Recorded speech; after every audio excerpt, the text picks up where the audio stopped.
now grown up to woman's height, clinging to the horns of the altar. There she stood, sinking, rising, trembling, fainting, raving, despairing, and behind the volume of incense that, night and day, streamed upwards from the altar, was seen the fiery font, and dimly was descried the outline of the dreadful being that should baptize her with baptism of death.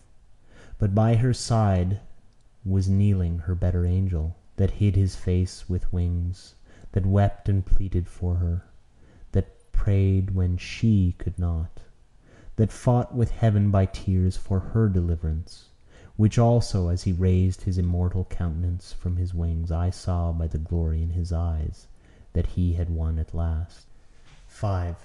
Then rose the agitation, spreading through the infinite cathedral to its agony. Then was completed the passion of the mighty fugue. The golden tubes of the organ, which as yet had but sobbed and muttered at intervals, gleaming amongst clouds and surges of incense, threw up, as from fountains unfathomable, columns of heart-shattering music.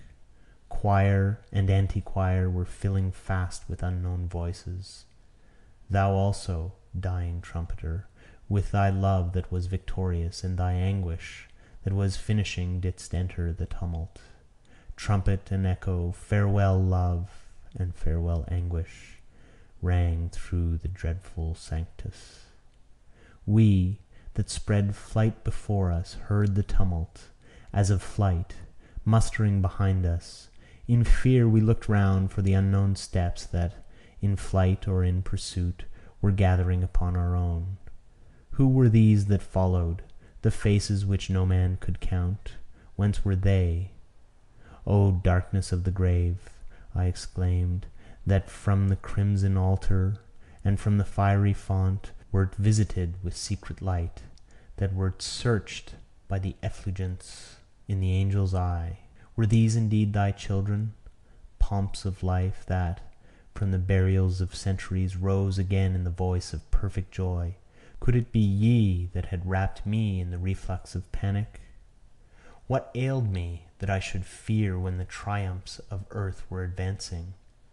Ah, pariah heart within me, that couldst never hear the sound of joy without sullen whispers of treachery in ambush, that from 6 years old didst never hear the promise of perfect love, without seeing aloft amongst the stars fingers as of a man's hand, writing the secret legend, ashes to ashes, dust to dust. Wherefore shouldst thou not fear, though all men should rejoice? Lo, as I looked back for 70 leagues through the mighty cathedral, and saw the quick and the dead that sang together to God, together that sang to the generations of man, raving as of torrents that opened on every side, trepidation as of female and infant steps that fled, rushing as of wings that chase. But I heard a voice from heaven which said, let there be no reflux of panic, let there be no more fear, and no more sudden death. Cover them with joy as the tides cover the shore. That heard the children of the choir, that heard the children of the grave. All the hosts of jubilation made ready to move. Like armies that ride in pursuit, they moved with one step. Us, that with laurelled heads were passing from the cathedral through its eastern gates, they overtook, and as with a garment they wrapped us around with thunders that overpowered our own.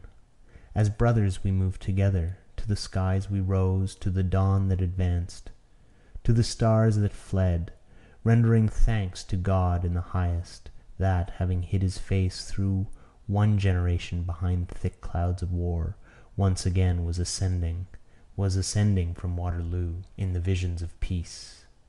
Rendering thanks for thee, young girl, whom having overshadowed with this ineffable passion of death, suddenly did God relent, suffered thy angel to turn aside his arm. And even in thee, sister unknown, shown to me for a moment only to be hidden forever, found an occasion to glorify his goodness. 1,000 times amongst the phantoms of sleep has he shown thee to me, standing before the golden dawn and ready to enter its gates, with the dreadful word going before thee, with the armies of the grave behind thee, shown thee to me, sinking, rising, fluttering, fainting, but then suddenly reconciled, adoring. 1,000 times has he followed thee in the worlds of sleep, through storms, through desert seas, through the darkness of quicksands, through fugues and the persecution of fugues, through dreams and the dreadful resurrections that are in dreams, only that at the last, with one motion of his victorious arm, he might record and emblazon the endless resurrection of his love. End of The Vision of Sudden Death, Part 2.